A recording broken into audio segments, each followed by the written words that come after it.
আম্মা কাজ করতেছে। বৃষ্টিময় সকাল। বড় মামার থেকে খেতে গেছিল, যেটা আমার মামা আসতেছে খেত থেকে। প্রচুর বৃষ্টি হয়েছে রাতে।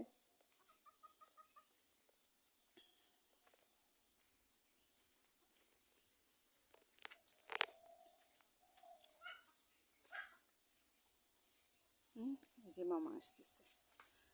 বৃষ্টি হোক, বাদল হোক, ঝড় হোক, তুফান হোক, গ্রামের মানুষের কাজ থেমে থাকে না। সেই সকালে উঠে হয়তো মনে চলে গেছে খেতে।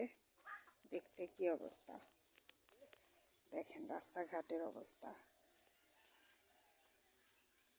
এটা হচ্ছে আমার বড় মামা।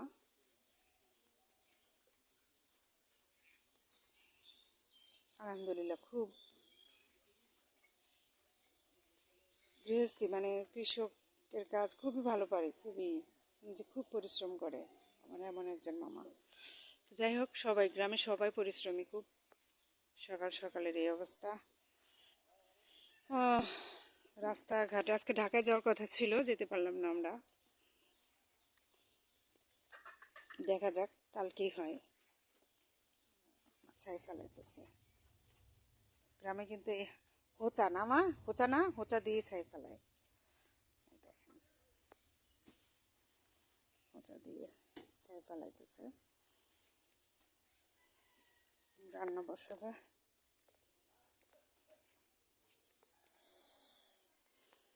তো আজকের দিনটা সবার ভালো কাটুক। সবাই ভালো থাকবেন, সুস্থ থাকবেন। লাইক কমেন্ট করে পাশে থাকবেন।